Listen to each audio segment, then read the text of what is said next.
지난 2000년 중동 평화회담이 결렬되면서 곳곳에서 폭력 시위가 일어났습니다. 팔레스타인 시위대는 의회의 목표물에 분노를 폭발하기도 했죠. 바로 고대 유적 발굴지였습니다. 예를 들어 가자지구 근처의 고대 유태교 회당 건물에서 다윗왕의 초상화가 발견됐는데 누가 그 얼굴을 도려내버렸죠. 이런 무분별하고 고의적인 파괴 행위가 참으로 큰 문제입니다. 그해 10월에는 팔레스타인 시위 군중들이 세겜 근처에 있는 요셉의 무덤 유적에 불을 지르고 파괴했습니다. 며칠 뒤에는 예리코에 있는 고대 유태교 회당의 아름다운 모자이크화를 갈기갈기 찢어놨죠.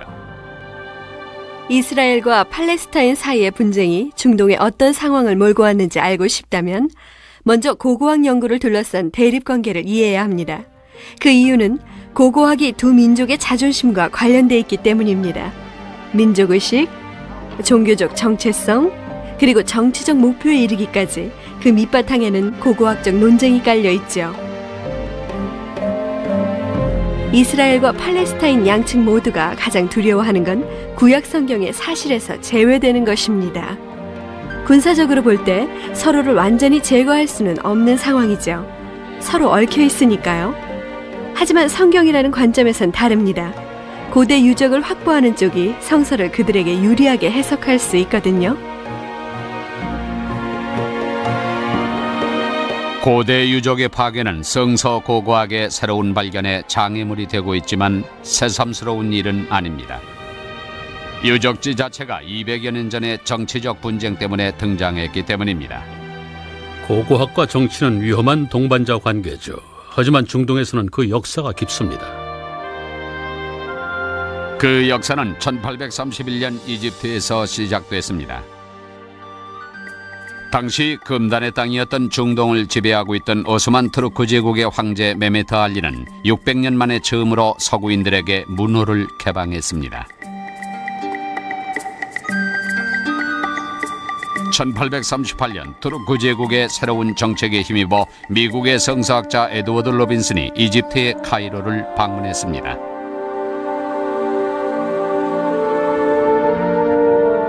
독실한 기독교인이었던 로빈슨에겐 필생의 목표가 있었습니다. 구약 성서에 나오는 유적을 찾아 성서의 진실성을 증명하겠다는 것이었죠. 예루살렘과 팔레스타인 지역에서 전설처럼 전해 내려오는 교회의 전통은 아무런 가치가 없다. 성경을 통해 알려진 내용과 일치한다고 확인되기 전에는 말이다.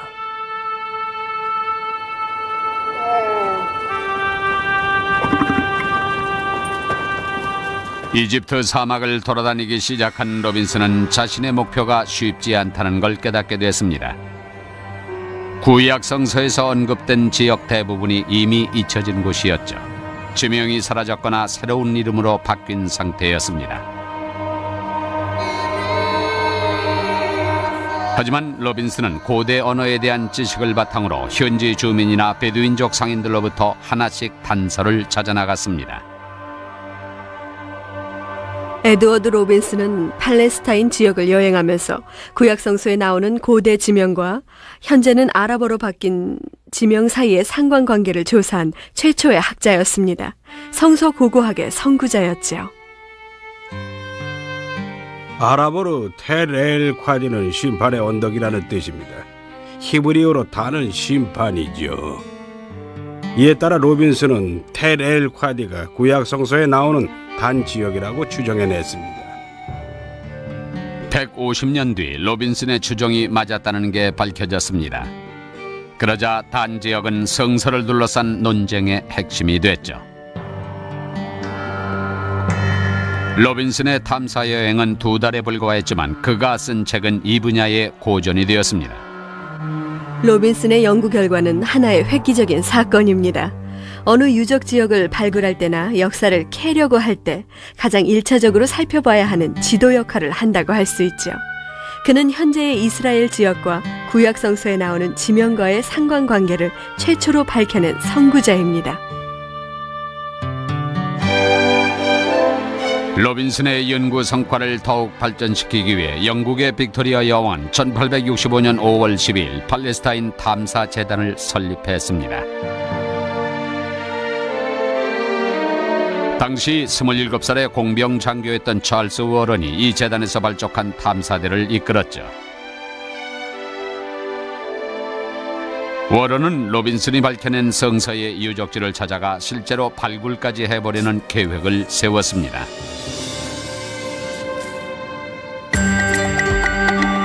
(1867년 2월) 워런의 탐사대는 예루살렘을 향했고 하람 알 샤리프라는 이슬람 사원 근처에서 땅을 파헤치기 시작했습니다.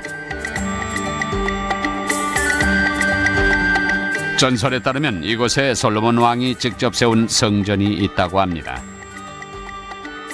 워런은 이 지역의 옛 구조가 그 증거라고 생각했죠. 하지만 그의 첫 번째 시도는 난관에 봉착했습니다. 내가 악의적인 목적을 가지고 왔다는 근거 없는 헛소문이 떠돌았다. 발굴을 위해서는 성전벽 주위에 소량의 폭약을 땅속 깊이 설치해야만 했다. 발굴이 몇 년째 진행되면서 폭약의 양도 늘어나게 됐다. 거대한 성벽을 파괴하기 위해서는 폭약을 터뜨릴 수밖에 없었다. 이들이 자꾸만 땅을 파헤치자 경계심을 느낀 이슬람 교도들이 현지 관리에게 신고를 했습니다. 그러자 당국에서는 탐사대가 이슬람 사원 근처에서는 일체 땅을 파헤치지 못하게 했죠. 그러나 워런은 공병 장교로서 실력을 발휘해 다른 방법을 찾아냈습니다.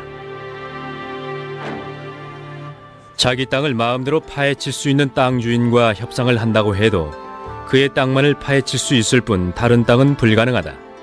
따라서 나는 남쪽 성벽 근처의 한 지점을 골라 주위의 이목을 받지 않도록 위장하면서 몰래 파내려가는 방법을 찾았다. 그는 새로운 방법을 썼습니다. 땅속으로 구멍을 파내려가 안반층까지 도달한 다음에 찾고자 하는 지역에 도달할 때까지 터널을 파나갔죠. 예를 들어 현재 이슬람의 아라크사 사원과 황금돔이 있는 하람 알 샤리프까지요. 워런은 지하 굴착 기술을 이용해 예루살렘 지역을 속속들이 파헤쳤습니다. 워런은 현지인들의 눈을 피해 몰래 터널을 파서 예루살렘 지역을 조사했습니다. 찰스 워런은 구약에 나오는 성전산 지역을 아주 정밀하게 탐사해냈습니다. 벌써 125년이나 지난 지도지만 지금도 성전산에 관한 한 가장 정밀한 지도로 손꼽힙니다. 워런이 발견한 흥미로운 유적들이 많지만 그중에서 가장 관심을 끈 것은 기온샘에서 나온 물을 고대 도시로 연결시키는 기능을 했던 지하 갱도였습니다.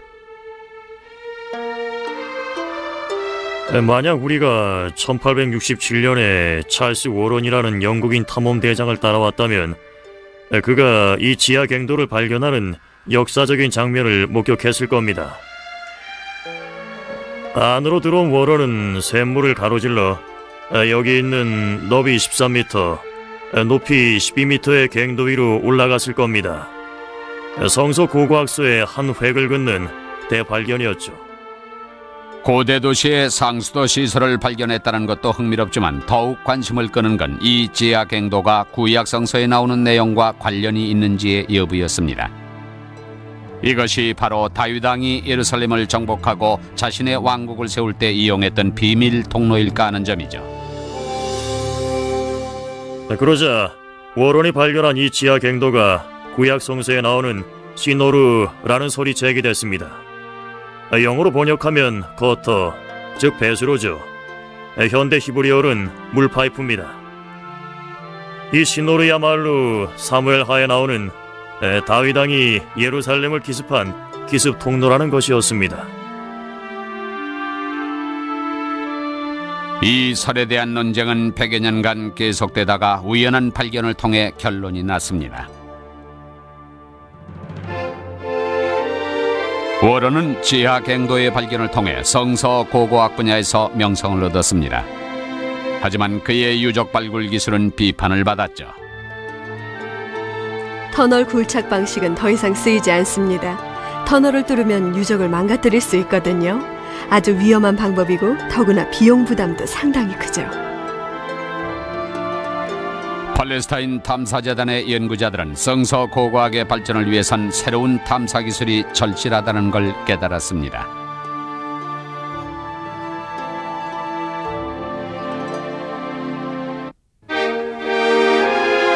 (1890년) 런던. 찰스 워런의 터널 굴착 방식이 한계에 부딪히자 팔레스타인 탐사재단 관계자들은 고고학 분야의 발전을 위해 새로운 탐사 기술이 필요하다는 인식을 갖게 되었습니다. 영국의 이집트학 전문가인 윌리엄 매튜 패트리가 그 소임을 맡게 됐죠.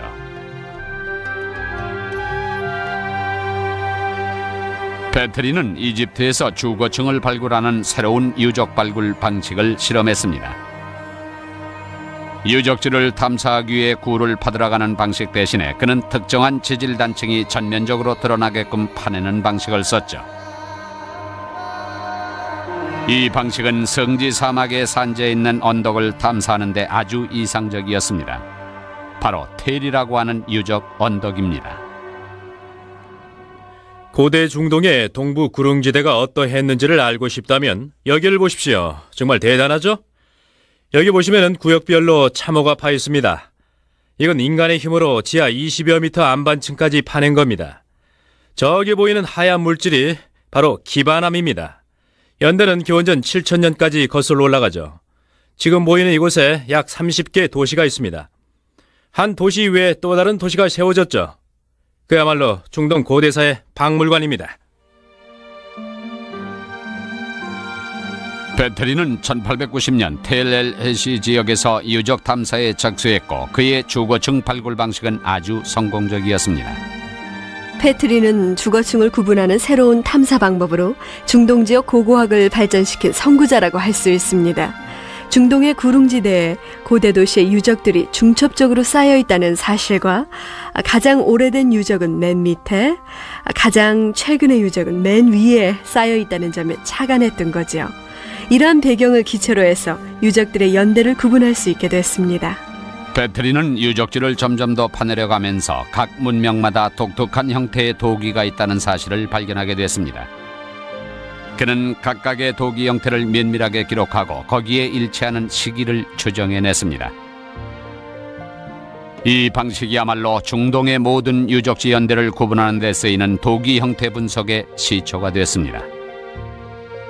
패트리는 도기가 연대 구분의 잣대가 된다는 걸 최초로 발견했습니다. 지금도 그 방식이 쓰이고 있죠. 패트리의 새로운 탐사 방식에 힘입어 고고학자들은 구약 성서의 의문점들을 볼 수 있는 도구를 얻은 셈이죠. 하지만 유적 탐사는 몇 년간 중단 사태를 맞이했습니다. 1914년 6월 28일 오스트리아의 황태자 페르디난드 대공의 암살 사건을 도화선으로 전 세계는 갑자기 전쟁에 휘말렸습니다. 오스만 투르크 제국은 독일과 동맹을 맺었기 때문에 프랑스, 영국, 미국 등과 하루아침에 적대국이 되었죠.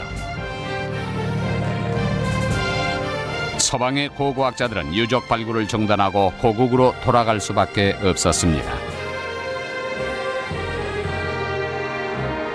1차 대전은 오스만 제국의 멸망을 재촉하는 결과를 낳았습니다. 1918년 독일이 패전하자 영국이 중동에 대한 지배권을 확보했죠. 국제연맹은 팔레스타인에 대한 신탁 통치령을 발표하면서 서방 고고학자들의 접근을 전면 허용했습니다. 성서 고고학의 황금시대가 열린 셈이죠. 19세기의 고고학이 하나의 학문으로 자리 잡게 됐다고 하면 20세기에 들어오면서 고대 팔레스타인과 이집트, 메소포타미아 지역의 유적 발굴을 통해 성서의 세계에 대한 본격적인 연구가 시작됐죠. 그러자 고고학에 대한 기대와 학문적 관심이 아주 높아졌죠. 고고학이 성서의 내용을 증명할 수 있다고요. 이러한 학문적 경향의 선두주자는 미국의 윌리엄 폭스웰 올브라이트 교수였습니다.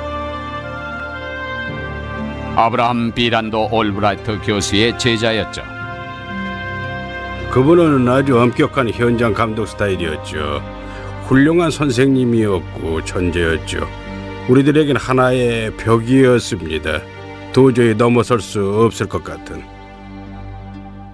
올브라이트 교수는 상당한 학문적 업적을 쌓았습니다. 하지만 에드워드 로빈슨과 마찬가지로 기독교적인 시각을 갖고 있었죠. 그는 성서의 사실성에 대해 의문을 제기하는 학계의 새로운 조류에 반대했습니다. 올브라이트 교수는 원래 19세기의 성서 비평 이론의 입장에서 학문을 시작했습니다. 하지만 고고학적인 연구를 시작하면서 자신이 발견하고 있는 성과들이 성서의 사실성을 긍정하는 쪽으로 나가고 있다는 사실을 깨닫게 됐죠. 그래서 그는 성서의 사실성에 대한 비판적인 입장을 버리고 점점 더 긍정적인 방향으로 나갔습니다. 성서 고고학의 창시자들은 중동 지역에 흩어져 있는 고대 문명의 유적들을 하나둘 발굴하고 연구하는 과정에서 성서에 대한 비판론을 부정하고 성서의 내용에 대한 역사적 근거를 찾으려는 입장을 취했습니다. 결정적 증거를 찾기 위해 올브라이트 교수는 가장 인상적인 유적이 묻혀있는 곳을 찾아다녔습니다. 그는 드디어 구약 성서 여호수아의 유적을 찾아냅니다. 여호와께서 여호수아에게 말씀하셨다. 나의 종 모세가 죽었으니 너는 이제 백성을 거느리고 떠나 이 요르단 강을 건너 내가 너에게 약속한 땅으로 들어가거라. 모세에게 약속한 대로 너희 발에 닿는 모든 땅을 너희에게 주리라.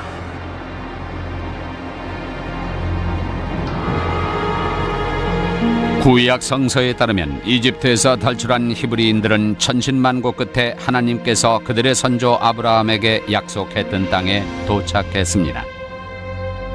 하지만 그곳을 얻기 위해서는 우상 숭배를 하던 가나안인들을 정복해야 했습니다.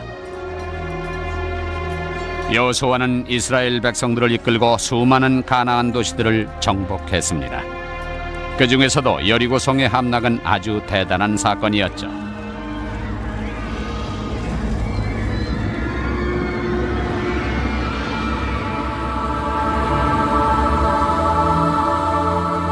(1926년) 올브라이트 교수는 여호수아가 함락시킨 성이 있다는 것을 탐사하기 시작했습니다.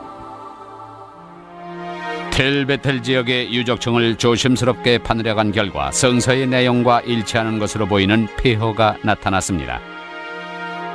조사를 계속한 결과 기부아라는 고대 언덕과 비슷한 지층을 발견했죠. 그는 확신을 얻었습니다.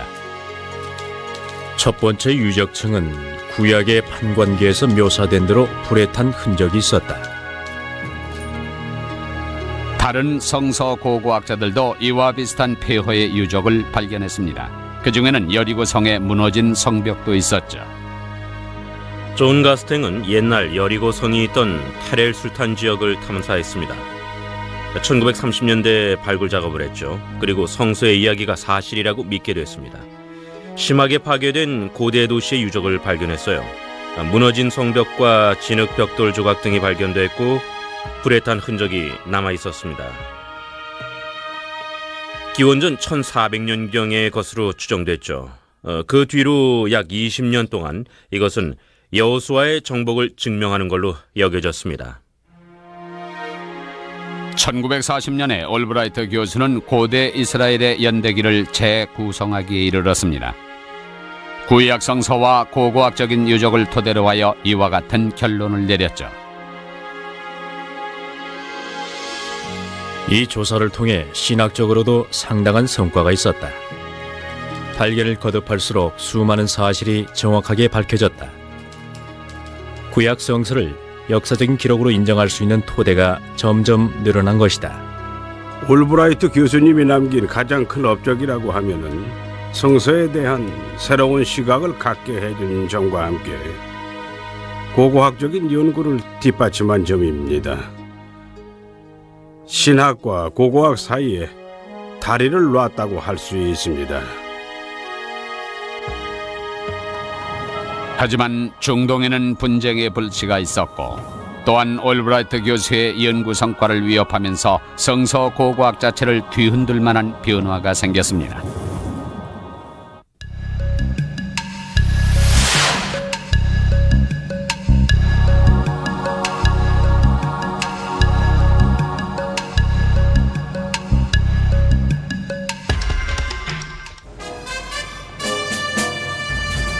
1939년 9월 1일 나치 독일이 폴란드를 침공하면서 2차 대전이 발발했습니다. 전쟁 기간 동안 수천 명의 유태인들이 나치의 핍박을 피해 다니다가 팔레스타인 지역에 정착했죠. 2차 대전이 끝나자 이곳에 살던 유태인들은 유엔을 통해 영구 정착권을 얻었습니다. 1948년 5월 14일 정식으로 이스라엘 국가가 세워졌죠. 이 새로운 유태인 국가의 영토는 그들의 시조 아브라함이 하나님으로부터 약속받았다는 가나안 땅을 근거로 하여 설정됐습니다. 이집트의 와디에서 유프라테스 강까지를 너희 자손들에게 주리라. 2차 대전 후 유태인들의 국가를 세우려고 할 때 어느 지역에 세울 것인가를 놓고 여러 가지 안들이 검토됐습니다. 어떤 사람들은 우간다 땅을 제안했고 마다가스카르를 제안하기로 했죠. 유태인들이 끝내 중동 지역을 선택한 이유는 오로지 성경의 내용 때문입니다. 가나안 땅이야말로 그들에게는 약속의 땅이었기 때문이죠. 이스라엘 건국은 주변 아랍 국가들의 즉각적인 무력 반발을 불러왔습니다. 하지만 이스라엘군은 이들의 공격을 물리치고 연이은 전투에서 더 많은 땅을 점령했습니다. 결국 중동 사태가 잠정적인 휴전에 접어들자 고고학자들은 다시 유적 탐사에 나섰습니다. 이때 성서 고고학계에서 또 하나의 혁명이 일어났습니다. 1952년 영국의 저명한 탐사가 캐서린 캐니언이 여리고 지역에서 새로운 발굴 작업에 착수했습니다. 20여 년 전 존 가스탱이 무너진 성벽의 유적을 발견하고 여호수아 정복의 증거라고 추정했었죠. 캐니언은 새로운 탐사 기술을 통해 가스탱의 가설을 증명하려고 했습니다. 방사성 탄소 연대 측정법이라는 것이죠. 캐서린 캐니언은 가스탱이 발굴한 것과 똑같은 파괴의 흔적을 찾아냈습니다. 하지만 연도가 기원전 1550년경으로 나타났죠. 즉 가스탱이 추정한 연도보다 150년 정도 앞선다는 겁니다. 따라서 여호수아의 여리고 정복보다 150년에서 200년 전에 파괴된 유적이란 거죠. 캐니언은 가스탱이 틀렸다고 결론 내렸습니다. 성벽은 기원전 1400년경에 파괴된 게 아니었습니다.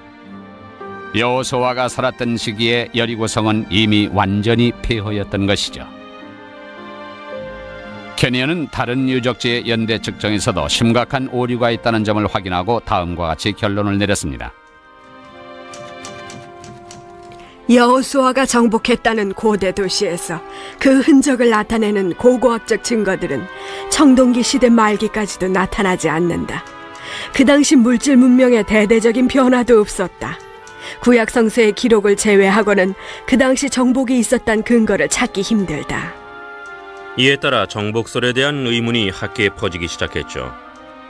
고대 가나안 지역의 파괴가 이스라엘 백성에 의한 것이라는 명백한 증거가 없고 여호수아가 어딜 파괴하고 어디를 정복했다는 유적의 흔적이 없기 때문입니다. 여호수아의 정복에 대한 직접적인 증거가 없는 상황에서 학계에서도 이것이 정복의 증거인지 아닌지 모르겠다는 입장이 됐죠. 올브라이트 교수의 연대 구분은 오류라는 지적이 나왔습니다.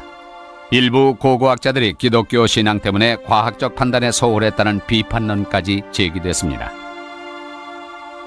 중동 지역의 고고학적 탐사는 성서 고고학이 대부분이었습니다. 성서 고고학이라는 말 자체가 풍기는 뉘앙스대로 대부분 성서학자나 신학자들이 연구했던 분야죠. 성서의 내용을 증명하려는 취지에서 시작된 학문이라는 겁니다. 그래서 초창기에는 구체적 증거가 없는 상태에서 지나친 논리의 비약이 있었다는 점을 부정할 수가 없습니다. 만약 여호수아의 정복이 사실이 아니라면 고대 이스라엘 민족은 도대체 어디에서 온 것일까요? 그러던 중 의외의 사건을 통해 한 가지 가설이 도출됐습니다. 1967년 6월 5일 전운이 감돌던 이집트와 이스라엘의 국경지대에서 다시 총성이 울렸습니다. 전쟁은 단 6일 만에 이스라엘의 승리로 끝났고 이스라엘은 가자, 시나이 그리고 요르단 서안 지역을 점령했습니다. 이 새로운 영토에서 뜻하지 않게 유적 발굴 붐이 일어났죠. 고고학을 전공한 핑켈스타인도 요르단 서안을 탐사할 기회를 얻었습니다. 그는 고대 이스라엘 민족의 정복서를 새로운 각도에서 탐구하기로 했습니다. 고대 이스라엘의 국가 형성에 대해 상반된 학설이 있습니다. 하나는 윌리엄 올브라이트 교수가 주장한 대로 이스라엘 민족이 가나안 지역을 완전히 무력으로 정복했다는 증거와 고고학적인 기록들이 충분히 있다는 입장이고, 다른 하나는 독일학계의 입장으로 고대 이스라엘 민족은 원래 초원지대를 유랑하던 유목민이었는데 고원지대인 가나안 지역에 평화롭게 유입됐다는 학설입니다. 정복은 없었다는 거죠. 저는 그걸 확인해 보려고 했습니다. 1970년대 초부터 텔아비브 대학 연구팀은 요르단 서안의 중앙 고원지대에 대한 심층적인 탐사 활동을 시작했습니다. 고대인들의 주거지 유적들을 꼼꼼하게 살펴나갔죠. 그렇게 모은 자료를 컴퓨터에 입력시켜서 그 지역의 초기 정착사에 대한 방대한 데이터베이스를 구축했습니다. 그러자 흥미로운 결과가 나왔죠. 우리가 유적지에서 발견한 것은 정착과 위기가 교차했다는 사실입니다. 평화롭게 정착해 살다가 위기가 찾아오곤 했던 것이죠. 고대 이스라엘 백성은 토착민이었다고 봅니다. 이들이 겪었던 위기는 외부 세력의 유입보다는 자체 사회의 경제적 변화에 의한 것이었고요. 이와 같은 발견을 토대로 핑켈스타인은 고대 이스라엘의 형성에 대한 새로운 이론을 제시했습니다. 이스라엘 백성은 가나안을 정복한 게 아니라 가나안 토착민 가운데서 나왔다는 것이죠. 핑켈스타인 교수는 고대 이스라엘이 정착민 사이에서 자생적으로 발전해 형성된 국가라고 봅니다. 원래 가나안에 살던 토착민들이었던 거죠. 외부에서 온 것도 아니고 이집트에 끌려간 적도 없고 모세의 탈출도 없었다는 겁니다. 한마디로 토착민의 일부였던 것이죠. 윌리엄 디버는 이 이론에 동조했습니다. 세부적으로는 의견이 약간 다른 점도 있지만요. 우리는 고대 이스라엘 백성들이 토착민이라고 봅니다. 다만 그는 구성원 대부분이 정착한 유목민 출신이라 보았고, 저는 유목민과 가나안 주변 지역의 농민들, 즉 타락했던 가나안성의 현실을 참기 힘들어 빠져나온 사람들이 섞여 있다고 봤죠. 그 일부는 출애굽기에 나오는 대로 이집트에서 온 사람들일 수도 있고요. 저는 고대 이스라엘 백성들이 여러 부류였다고 보는 입장입니다. 구성원의 성분에 상관없이 하솔이라는 이 고대 도시의 유적을 살펴보면 많은 마을들이 아주 유사하다는 점을 발견하게 됩니다. 궁전이나 성전 등이 없고 그저 단순한 촌락만이 모여 있었죠. 이것은 기원전 12세기에서 11세기의 유적입니다. 정착이 이루어졌던 시기죠. 이곳에 살던 이들이 고대 이스라엘 백성이든 초기 이스라엘 사람이든 가나안 사람이든 간에 이 두 세기에 걸친 정착사를 보여주는 이 유적에는 아주 가난하고 비참한 생활상이 드러났습니다. 기원전 10세기와 9세기에 이스라엘 사람들이 등장했죠. 오해의 소지를 없애기 위해 이들을 초기 이스라엘 사람이라고 합니다. 이 초기의 이스라엘 사람들은 이스라엘 왕국이 성립된 이후에 이스라엘 백성들하고는 다릅니다. 아마도 나중에 생긴 이스라엘 왕국 백성들의 선조가 아닐까 추정하고 있죠. 핑켈스타인 교수는 그 점에 대해 약간 회의적입니다. 그들의 정체는 아직 확실치 않지만 앞으로 더 많은 연구를 통해 밝혀질 거라고 봅니다. 핑켈스타인의 혁신적인 이론은 전통적인 성서 고고학계를 뒤흔들었지만 그것은 빙산의 일각에 불과했습니다. 70년대 중반부터 죄서주의를 주장하는 학자들이 등장하면서 또 한 차례 심각한 학문적 논쟁이 벌어졌죠. 죄서주의라는 표현은 성서의 역사적 사실성을 최소화하는 이론이라는 뜻에서 붙여진 이름입니다. 구약 성서에 나오는 고대 이스라엘 백성들의 유랑과 국가 건설은 한마디로 지어낸 이야기, 전설이죠. 좀 심한 표현 같지만 할 수 없습니다. 저는 350만 명이 40년 동안 시나이 사막을 유랑했다는 말을 믿을 수가 없습니다. 홍해가 갈라져서 물을 건넜다는 얘기도 믿지 않고 한 조상의 후손들이라는 것도 믿지 않습니다. 그들이 가나안 사람들을 모조리 죽이고 그 땅을 차지했다는 얘기도 믿지 않죠. 성서의 내용을 말 그대로 믿을 수는 없다고 봅니다. 역사적 가치가 없죠. 신앙적 차원에서 믿는다면 모르지만요. 하지만 그걸 믿는 사람들에게는 아주 뿌리 깊은 역사관으로 자리 잡았기 때문에 바꿀 수가 없겠죠. 죄소주의 학파에서는 구약 성서가 묘사된 사건들보다 수천 년 뒤에 쓰여졌다고 주장하기도 했습니다. 그리스어를 쓰는 유태인, 즉 헬레니스트들이 썼다는 것이죠. 이들은 자신들의 종교를 정당화하기 위해 고대 이스라엘이라는 신화를 만들어냈다는 것입니다. 그들은 자신들의 역사적 뿌리를 자랑스럽게 얘기하고 싶었을 겁니다. 당시 사회 상황에 대한 해답을 찾고 싶기도 했고요. 그들의 고유한 관습이나 전통, 제도의 의미를 설명하려고 했습니다. 그래서 자신들이 원하는 쪽으로 의도적으로 쓴 겁니다. 그 대부분이 사실이든 아니든 그건 별로 중요한 게 아니었죠. 기존의 성서 고고학계에서는 성서에서 여호수아가 여리고를 정복했다고 하면 일단 그 내용을 고지고대로 믿는 순진한 태도에서 출발했습니다. 하지만 최소주의 학파는 출발점부터 달랐죠. 고고학적인 증거, 성서 이외의 증거들과 합치될 때만이 성서의 내용이 맞다고 인정하는 비판적 태도를 취했습니다. 말하자면 이들은 증명되지 않은 건 일단 사실이 아니라고 의심하는 쪽이죠. 1995년 성서의 역사성을 짓밟는 듯한 최소주의 학파의 이론은 특집 기사거리가 됐습니다. 보수적인 고고학자들에게는 아주 난감한 일이었죠. 만약 지구가 평평하다고 주장하는 책을 누군가 펴내면 당장 언론의 주목을 받을 겁니다. 모든 언론에서 대서특필하고 인터뷰를 할 거예요. 모든 사람들이 야, 저 젊은 학자가 학계의 권위에 도전하는구나 하고 관심을 갖겠죠. 새로운 학설을 대담하게 내놓았다는 점에서요. 그런데 열광적인 분위기가 가라앉고 지구가 평평하지 않다는 게 다시 확인된다면은 누가 그 학자의 이름을 기억하고 그 잘못을 따지고 들겠어요. 그런 게 문제죠. 최소주의 학파가 등장해서 성서의 근본을 뒤흔드는 이론을 제시함으로써 세간의 이목을 끌었다는 건 분명합니다. 따라서 언론의 주목을 받고 대중적인 화제를 모았죠. 하지만 이런 급진적 이론을 주장한 학자들은 사실 소수에 불과했습니다. 전 그들이 지난 10여 년간 너무 지나친 관심을 받았다고 생각합니다.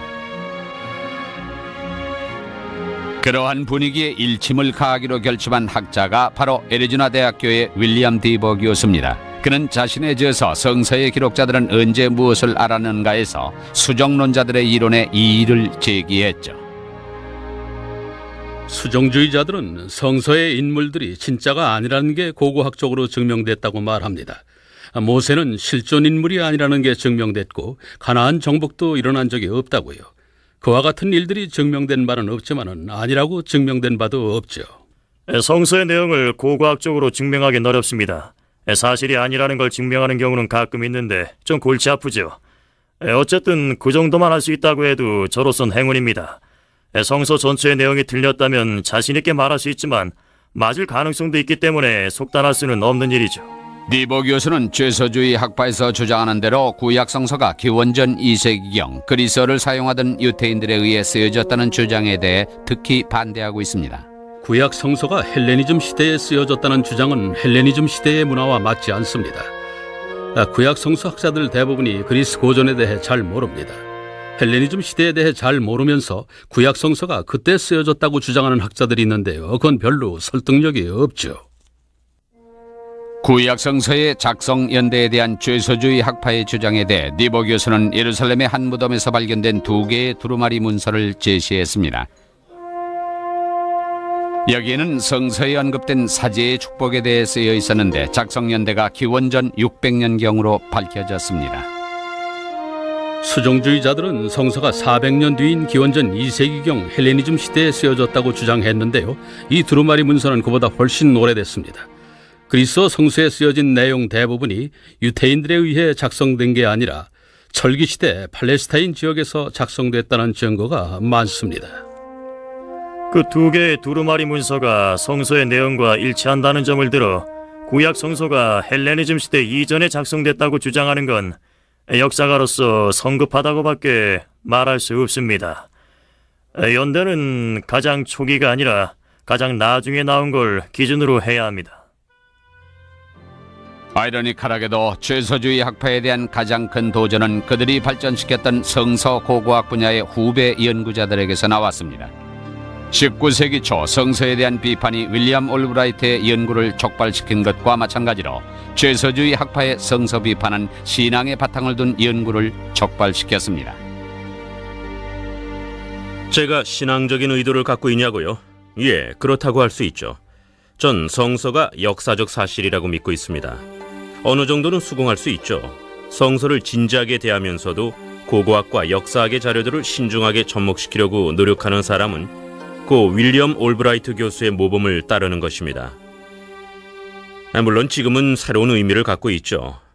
우리는 새로운 자료와 새로운 방법론을 갖고 성서에 대한 연구 영역을 넓혀가고 있습니다. 호프마이어 교수는 위성사진과 지면 천공 자기 측정법 등의 새로운 방법을 동원해서 1994년부터 이집트 사막을 조사하고 있습니다. 고대 이집트의 요새 지역에서 고대 이스라엘 백성들의 출애굽 사건의 증거를 찾고 있는 것이죠. 제 개인적인 의견으로는 학계의 연구 경향이 마치 시계추처럼 왔다 갔다 하는 것 같습니다. 1930년대부터 70년대까지는 좀 더 보수적인 방향으로 연구가 진행됐죠. 그러다가 70년대 중반부터는 그 반대가 됐고요. 우리는 지금 최소주의 학파의 영향으로 너무 기울었다고 생각합니다. 앞으로는 반대 방향으로 움직일 겁니다.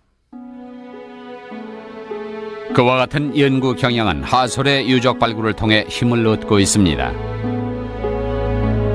가나안의 도시였던 이곳은 성서에 나오는 여호수아의 정복과 밀접한 관련을 갖고 있습니다.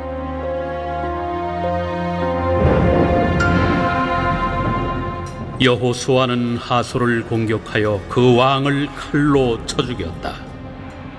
그리고 살아있는 사람들을 모조리 죽이고 불을 질러버렸다.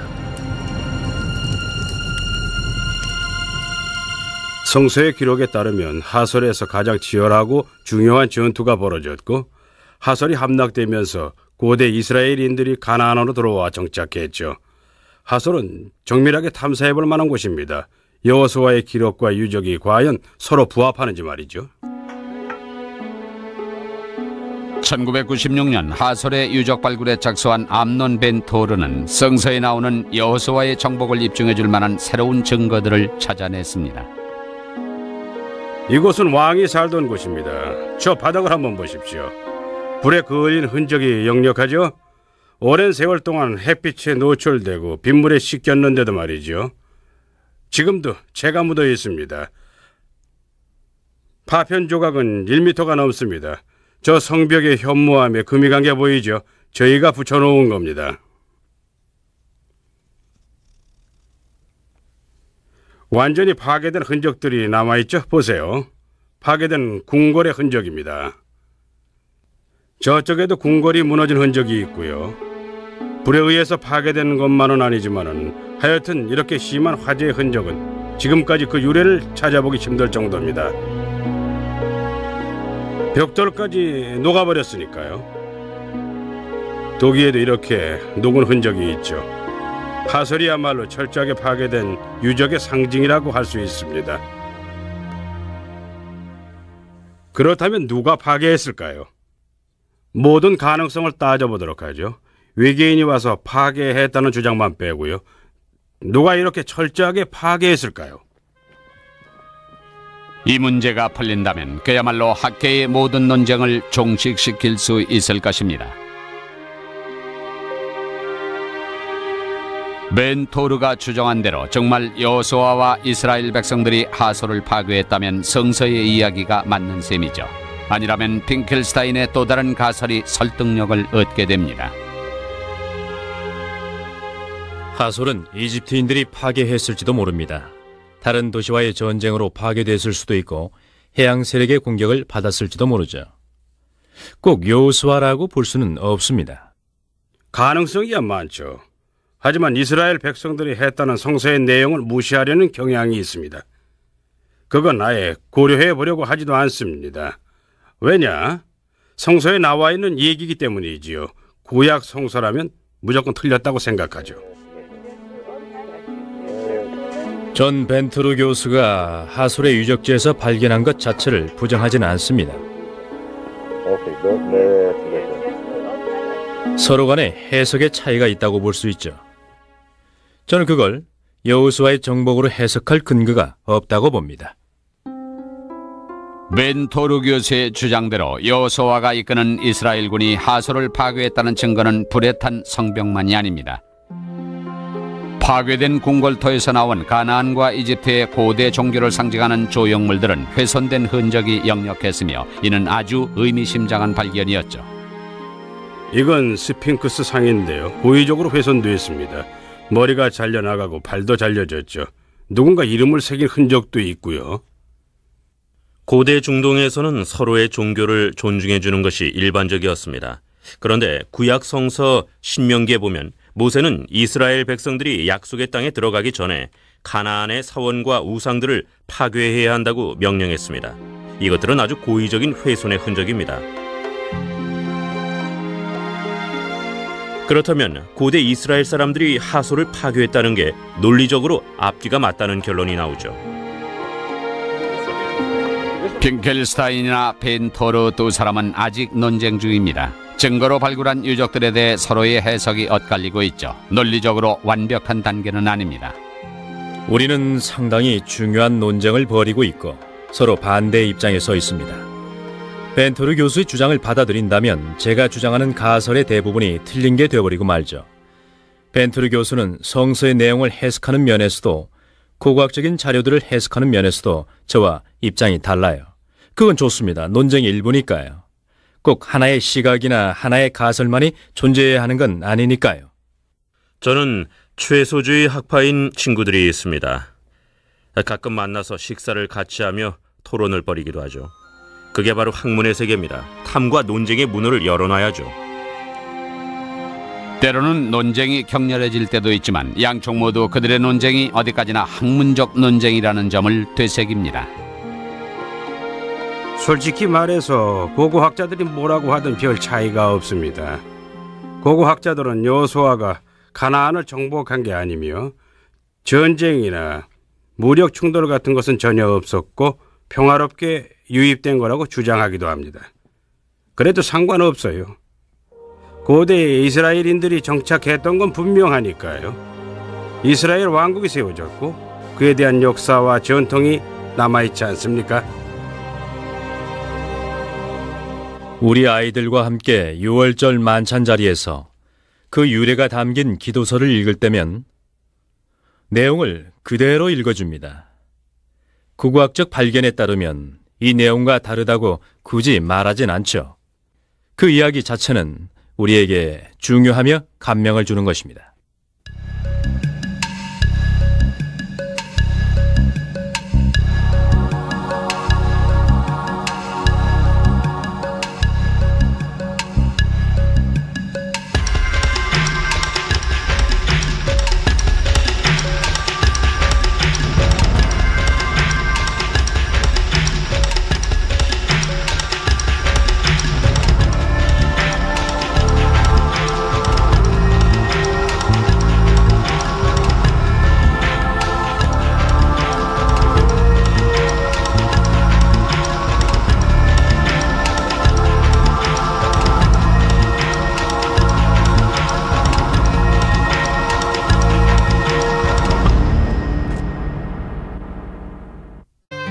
아랍어로 텔-엘-콰디는 심판의 언덕이라는 뜻입니다. 히브리어로 단은 심판이죠. 이에 따라 로빈슨은 텔-엘-콰디가 구약 성서에 나오는 단 지역이라고 추정해냈습니다. 150년 뒤 로빈슨의 추정이 맞았다는 게 밝혀졌습니다. 그러자 단 지역은 성서를 둘러싼 논쟁의 핵심이 됐죠. 로빈슨의 탐사 여행은 2달에 불과했지만 그가 쓴 책은 이 분야의 고전이 되었습니다. 로빈슨의 연구 결과는 하나의 획기적인 사건입니다. 어느 유적 지역을 발굴할 때나 역사를 캐려고 할 때 가장 1차적으로 살펴봐야 하는 지도 역할을 한다고 할 수 있죠. 그는 현재의 이스라엘 지역과 구약 성서에 나오는 지명과의 상관관계를 최초로 밝혀낸 선구자입니다. 로빈슨의 연구 성과를 더욱 발전시키기 위해 영국의 빅토리아 여왕은 1865년 5월 12일 팔레스타인 탐사 재단을 설립했습니다. 당시 27살의 공병 장교였던 찰스 워런이 이 재단에서 발족한 탐사대를 이끌었죠. 워런은 로빈슨이 밝혀낸 성서의 유적지를 찾아가 실제로 발굴까지 해보려는 계획을 세웠습니다.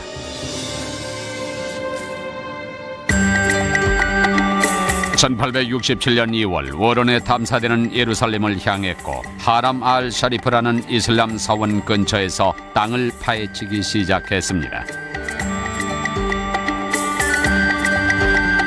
전설에 따르면 이곳에 솔로몬 왕이 직접 세운 성전이 있다고 합니다.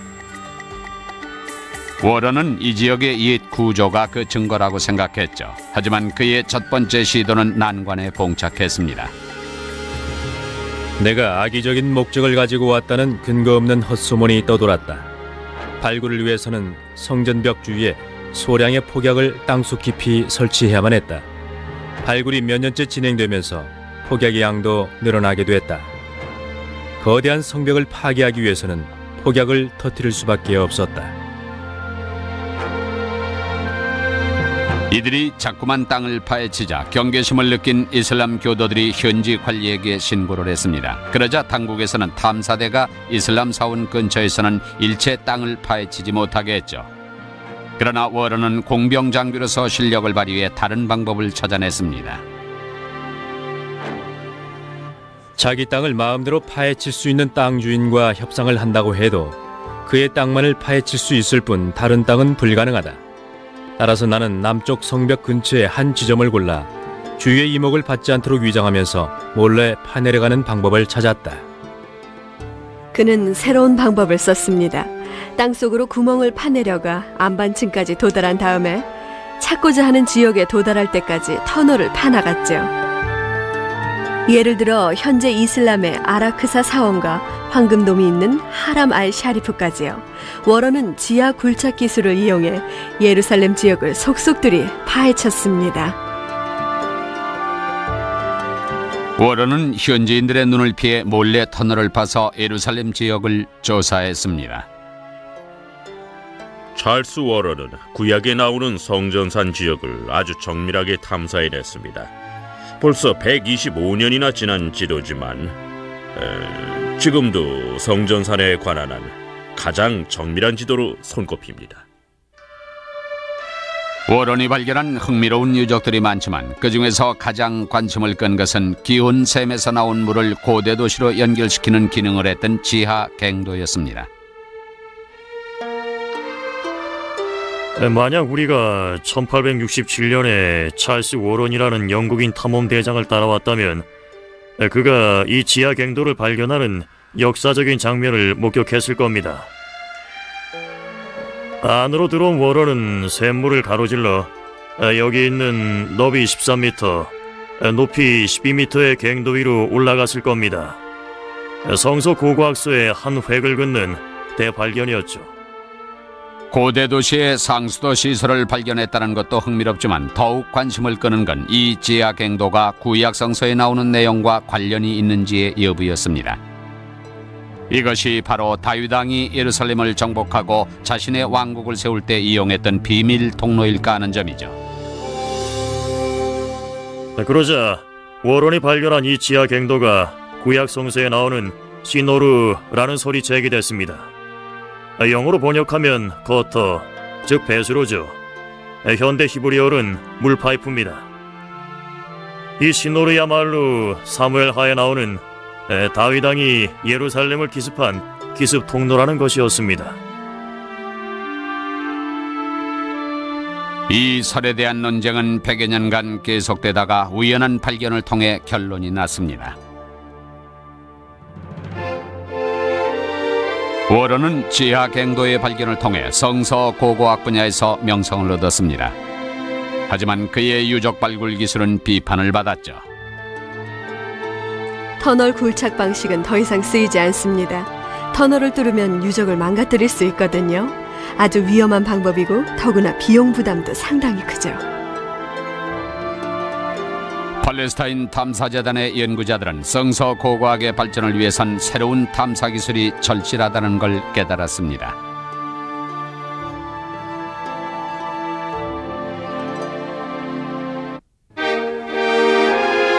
(1890년) 런던. 찰스 워런의 터널 굴착 방식이 한계에 부딪히자 팔레스타인 탐사재단 관계자들은 고고학 분야의 발전을 위해 새로운 탐사 기술이 필요하다는 인식을 갖게 되었습니다. 영국의 이집트학 전문가인 윌리엄 매튜 패트리가 그 소임을 맡게 됐죠.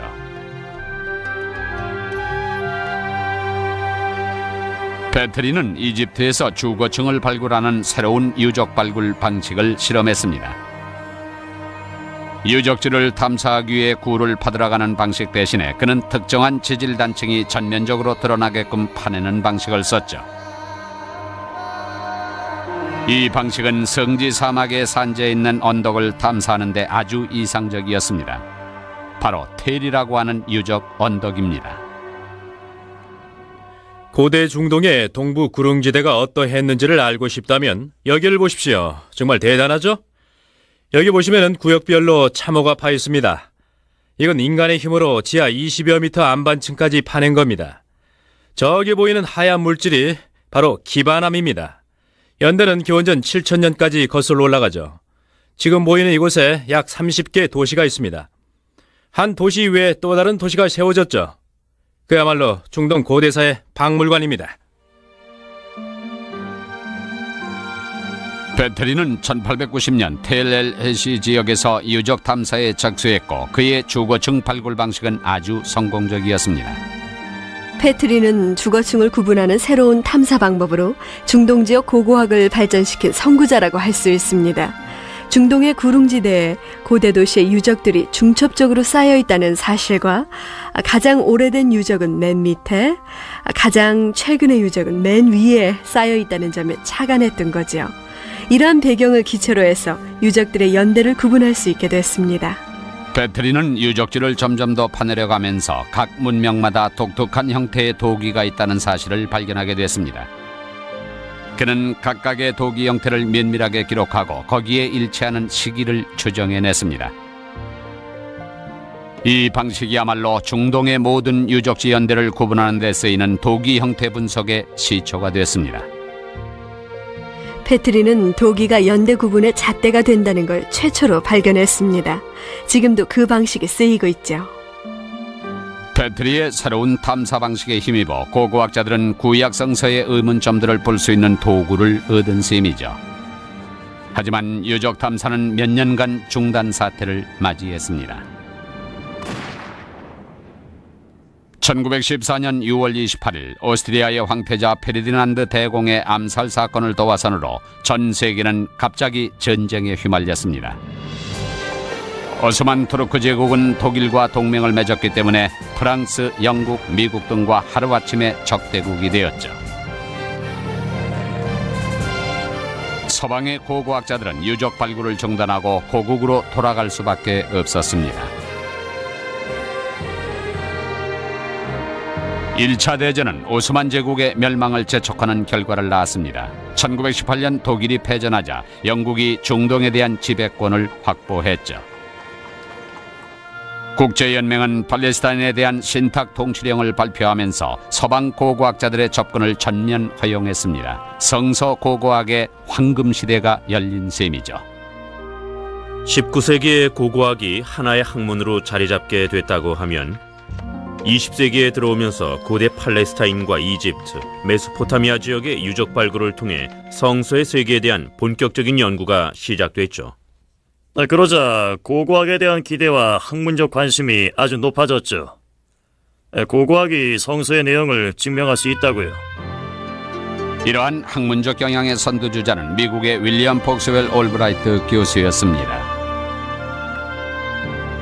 아브라함 비란도 올브라이트 교수의 제자였죠. 그분은 아주 엄격한 현장 감독 스타일이었죠. 훌륭한 선생님이었고 천재였죠. 우리들에겐 하나의 벽이었습니다. 도저히 넘어설 수 없을 것 같은. 올브라이트 교수는 상당한 학문적 업적을 쌓았습니다. 하지만 에드워드 로빈슨과 마찬가지로 기독교적인 시각을 갖고 있었죠. 그는 성서의 사실성에 대해 의문을 제기하는 학계의 새로운 주류에 반대했습니다. 올브라이트 교수는 원래 19세기의 성서 비평 이론의 입장에서 학문을 시작했습니다. 하지만 고고학적인 연구를 시작하면서 자신이 발견하고 있는 성과들이 성서의 사실성을 긍정하는 쪽으로 나가고 있다는 사실을 깨닫게 됐죠. 그래서 그는 성서의 사실성에 대한 비판적인 입장을 버리고 점점 더 긍정적인 방향으로 나갔습니다. 성서 고고학의 창시자들은 중동 지역에 흩어져 있는 고대 문명의 유적들을 하나둘 발굴하고 연구하는 과정에서 성서에 대한 비판론을 부정하고 성서의 내용에 대한 역사적 근거를 찾으려는 입장을 취했습니다. 결정적 증거를 찾기 위해 올브라이트 교수는 가장 인상적인 유적이 묻혀있는 곳을 찾아다녔습니다. 그는 드디어 구약 성서 여호수아의 유적을 찾아냅니다. 여호와께서 여호수아에게 말씀하셨다. 나의 종 모세가 죽었으니 너는 이제 백성을 거느리고 떠나 이 요르단 강을 건너 내가 너희에게 약속한 땅으로 들어가거라. 모세에게 약속한 대로 너희 발에 닿는 모든 땅을 너희에게 주리라.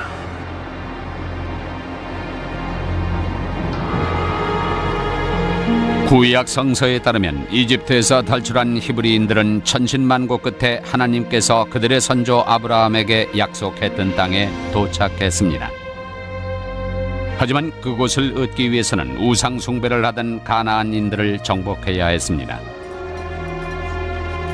여호수아는 이스라엘 백성들을 이끌고 수많은 가나안 도시들을 정복했습니다. 그 중에서도 여리고성의 함락은 아주 대단한 사건이었죠.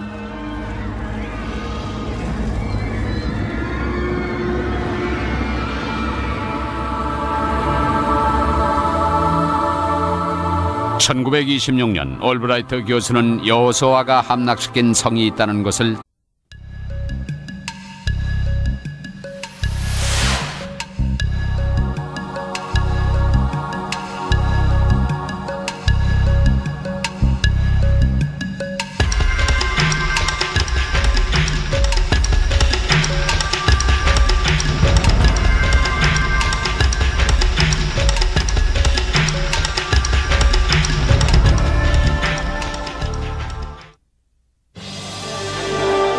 지난 2000년 중동 평화회담이 결렬되면서 곳곳에서 폭력 시위가 일어났습니다. 팔레스타인 시위대는 의회의 목표물에 분노를 폭발하기도 했죠. 바로 고대 유적 발굴지였습니다. 예를 들어 가자지구 근처의 고대 유태교 회당 건물에서 다윗왕의 초상화가 발견됐는데 누가 그 얼굴을 도려내버렸죠. 이런 무분별하고 고의적인 파괴 행위가 참으로 큰 문제입니다. 그해 10월에는 팔레스타인 시위 군중들이 세겜 근처에 있는 요셉의 무덤 유적에 불을 지르고 파괴했습니다. 며칠 뒤에는 예리코에 있는 고대 유태교 회당의 아름다운 모자이크화를 갈기갈기 찢어놨죠. 이스라엘과 팔레스타인 사이의 분쟁이 중동에 어떤 상황을 몰고 왔는지 알고 싶다면 먼저 고고학 연구를 둘러싼 대립관계를 이해해야 합니다. 그 이유는 고고학이 두 민족의 자존심과 관련돼 있기 때문입니다. 민족의식, 종교적 정체성, 그리고 정치적 목표에 이르기까지 그 밑바탕에는 고고학적 논쟁이 깔려 있죠. 이스라엘과 팔레스타인 양측 모두가 가장 두려워하는 건 구약 성경의 사실에서 제외되는 것입니다. 군사적으로 볼 때 서로를 완전히 제거할 수는 없는 상황이죠. 서로 얽혀 있으니까요. 하지만 성경이라는 관점에선 다릅니다. 고대 유적을 확보하는 쪽이 성서를 그들에게 유리하게 해석할 수 있거든요. 고대 유적의 파괴는 성서 고고학의 새로운 발견에 장애물이 되고 있지만 새삼스러운 일은 아닙니다. 유적지 자체가 200여 년 전의 정치적 분쟁 때문에 등장했기 때문입니다. 고고학과 정치는 위험한 동반자 관계죠. 하지만 중동에서는 그 역사가 깊습니다. 그 역사는 1831년 이집트에서 시작됐습니다.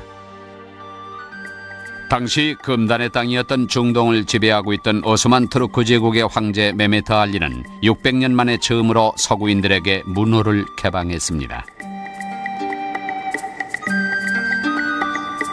1838년 투르크 제국의 새로운 정책에 힘입어 미국의 성서학자 에드워드 로빈슨이 이집트의 카이로를 방문했습니다.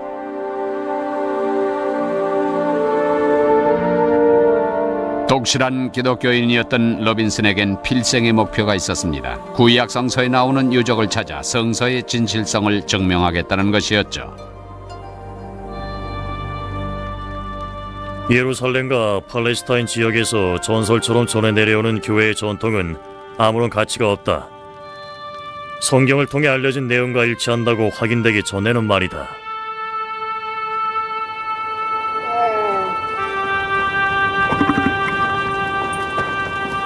이집트 사막을 돌아다니기 시작한 로빈슨은 자신의 목표가 쉽지 않다는 걸 깨닫게 됐습니다. 구약 성서에서 언급된 지역 대부분이 이미 잊혀진 곳이었죠. 지명이 사라졌거나 새로운 이름으로 바뀐 상태였습니다. 하지만 로빈슨은 고대 언어에 대한 지식을 바탕으로 현지 주민이나 베두인족 상인들로부터 하나씩 단서를 찾아나갔습니다. 에드워드 로빈슨은 팔레스타인 지역을 여행하면서 구약 성서에 나오는 고대 지명과 현재는 아랍어로 바뀐 지명 사이의 상관관계를 조사한 최초의 학자였습니다. 성서 고고학의 선구자였지요. 탐사하기 시작했습니다. 텔베텔 지역의 유적층을 조심스럽게 파내려간 결과 성서의 내용과 일치하는 것으로 보이는 폐허가 나타났습니다.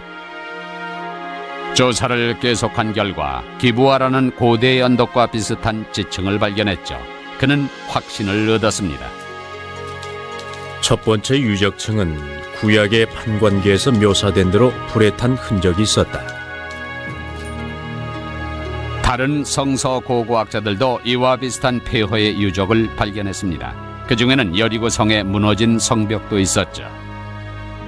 존 가스탱은 옛날 여리고 성이 있던 타렐 술탄 지역을 탐사했습니다. 1930년대에 발굴 작업을 했죠. 그리고 성서의 이야기가 사실이라고 믿게 됐습니다. 심하게 파괴된 고대 도시의 유적을 발견했어요. 무너진 성벽과 진흙 벽돌 조각 등이 발견됐고 불에 탄 흔적이 남아 있었습니다.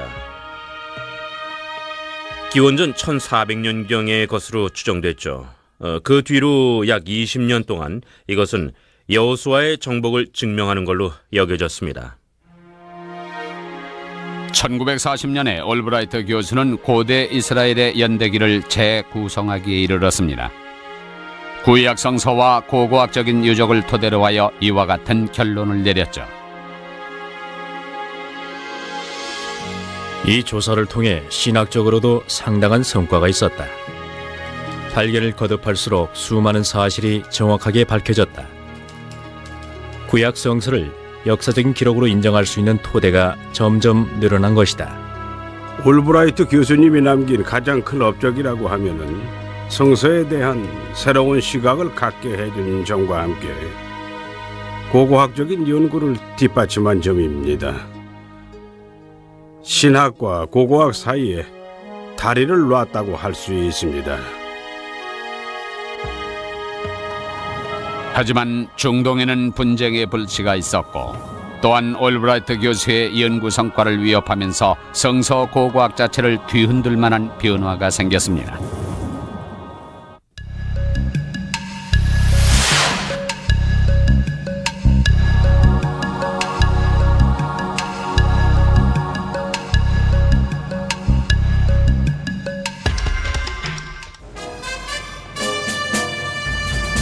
(1939년 9월 1일) 나치 독일이 폴란드를 침공하면서 2차 대전이 발발했습니다. 전쟁 기간 동안 수천 명의 유태인들이 나치의 핍박을 피해 다니다가 팔레스타인 지역에 정착했죠. 2차 대전이 끝나자 이곳에 살던 유태인들은 유엔을 통해 영구 정착권을 얻었습니다.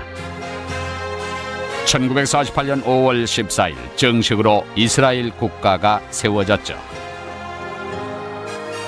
이 새로운 유태인 국가의 영토는 그들의 시조 아브라함이 하나님으로부터 약속받았다는 가나안 땅을 근거로 하여 설정됐습니다. 이집트의 와디에서 유프라테스 강까지를 너희 자손들에게 주리라. 2차 대전 후 유태인들의 국가를 세우려고 할 때 어느 지역에 세울 것인가를 놓고 여러 가지 안들이 검토됐습니다. 어떤 사람들은 우간다 땅을 제안했고 마다가스카르를 제안하기로 했죠. 유태인들이 끝내 중동 지역을 선택한 이유는 오로지 성경의 내용 때문입니다. 가나안 땅이야말로 그들에게는 약속의 땅이었기 때문이죠. 이스라엘 건국은 주변 아랍 국가들의 즉각적인 무력 반발을 불러왔습니다. 하지만 이스라엘군은 이들의 공격을 물리치고 연이은 전투에서 더 많은 땅을 점령했습니다. 결국 중동 사태가 잠정적인 휴전에 접어들자 고고학자들은 다시 유적 탐사에 나섰습니다. 이때 성서 고고학계에서 또 하나의 혁명이 일어났습니다.